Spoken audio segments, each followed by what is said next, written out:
जय सिया राम। इस अंक में चक्रवर्ती राजा प्रताप भानु के पराक्रम तथा संस्कार का उल्लेख है। भूप प्रताप भानु बल पाई, कामधेनु भय भूमि सुहाई। सब दुख बरजित प्रजा सुखारी, धर्मशील सुंदर नर नारी। राजा प्रताप भानु का बल पाकर भूमि सुंदर कामधेनु हो गई। उनके राज्य में प्रजा सब दुखों से रहित और सुखी थी और सभी स्त्री पुरुष सुंदर और धर्मात्मा थे। सचिव धर्म रुचि हरिपद प्रीति, नृपहित हेतु सीखवनित नीति। गुर सुर संत पीतर महि देवा, करई सदा नृप सब कै सेवा। धर्म रुचि मंत्री का श्री हरि के चरणों में प्रेम था। वह राजा के हित के लिए सदा उसको नीति सिखाया करता था। राजा गुरु देवता संत पितर और ब्राह्मण इन सब की सदा सेवा करता रहता था। भूप धर्म जे वेद बखाने, सकल करई सादर सुख माने। दिन प्रति देवी विध विधि दाना, सुनई शास्त्र बर वेद पुराना। वेदों में राजाओं के जो धर्म बताए गए हैं, राजा सदा आदर पूर्वक और सुख मानकर उन सब का पालन करता था। प्रतिदिन अनेक प्रकार के दान देता और उत्तम शास्त्र वेद और पुराण सुनता था। नाना बापी कूप तड़ागा, सुमन बाटिका सुंदर बागा। विप्र भवन सुर भवन सुहाए, सब तीरथन विचित्र बनाए। उसने बहुत सी बावलियाँ, कुएं, तालाब, फुलवाड़ियाँ, सुंदर बगीचे, ब्राह्मणों के लिए घर और देवताओं के सुंदर विचित्र मंदिर सब तीर्थों में बनवाए। जहाँ लगी कहे पुराण श्रुति, एक एक सब जाग।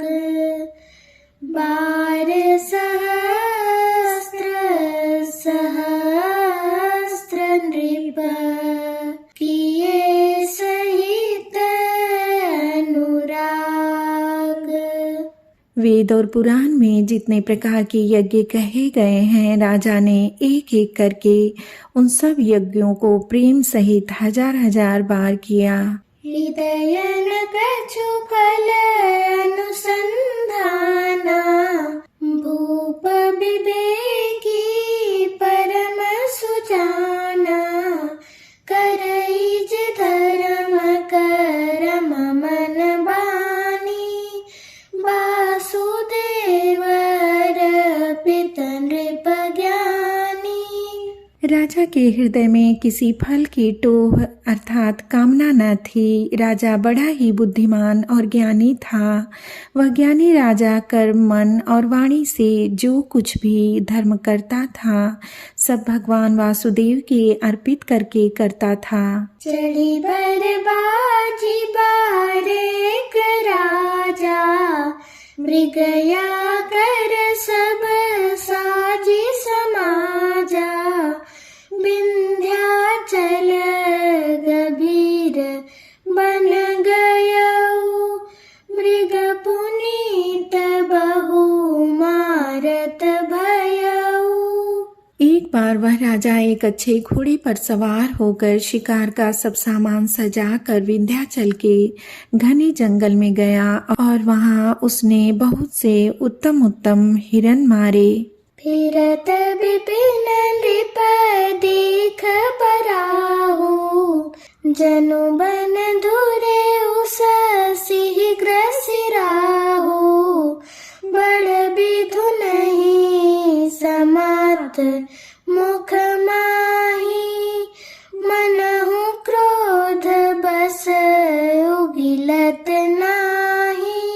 राजा ने वन में फिरते हुए एक सूअर देखा। दांतों के कारण वह ऐसा दिख पड़ता था मानो चंद्रमा को ग्रस कर अर्थात मुंह में पकड़ कर राहु वन में आ छिपा हो। चंद्रमा बड़ा होने से उसके मुंह में समाता नहीं है और मानो क्रोधवश वह भी उसे उगलता नहीं है। कोले कराल दसन छब गाई, तनु विशाल पीवर अधिकाई। गुरु घुरात हय आरो पाए, चकित बिलोकत कान उठाए।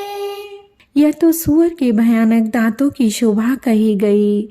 उसका शरीर भी बहुत विशाल और मोटा था। घोड़े की आहट पाकर वह घुरघुराता हुआ कान उठाए चौकन्ना होकर देख रहा था। नील महीधर शिखर सम, देखी विशाल बराहु। चपरी चले हय सुटुकी नृप, हाकी न होई निबाहु। नील पर्वत के शिखर के समान विशाल शरीर वाले उस सूअर को देखकर राजा घोड़े को चाबुक लगाकर तेजी से चला और उसने सूअर को ललकारा कि अब तेरा बचाव नहीं हो सकता।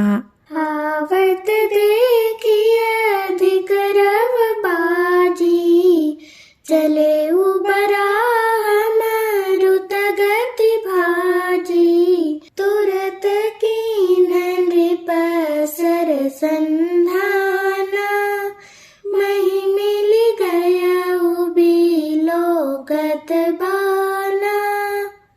अधिक शब्द करते हुए घोड़े को अपनी तरफ आता देख सूअर पवन वेग से भाग चला। राजा ने तुरंत ही बाण को धनुष पर चढ़ाया। सूअर बाण को देखते ही धरती में दुबक गया।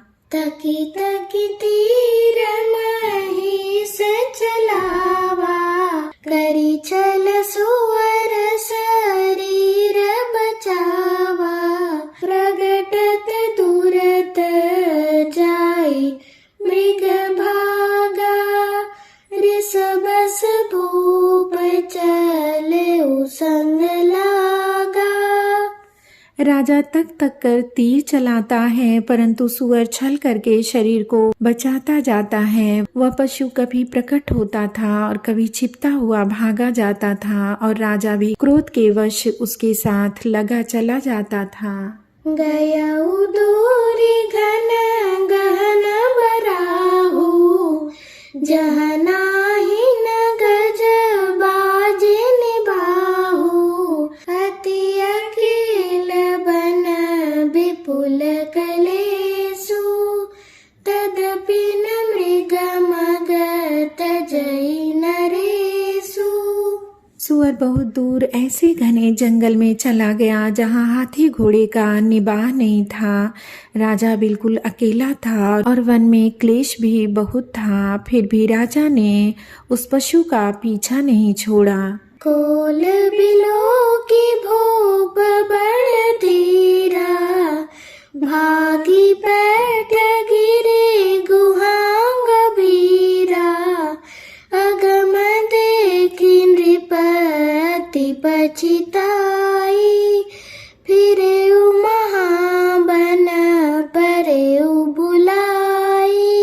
राजा को बड़ा धैर्यवान देखकर सूअर भागकर पहाड़ की एक गहरी गुफा में जा घुसा। उसमें जाना कठिन देखकर राजा को बहुत पछता कर लौटना पड़ा, पर उस घोर वन में वह रास्ता भूल गया।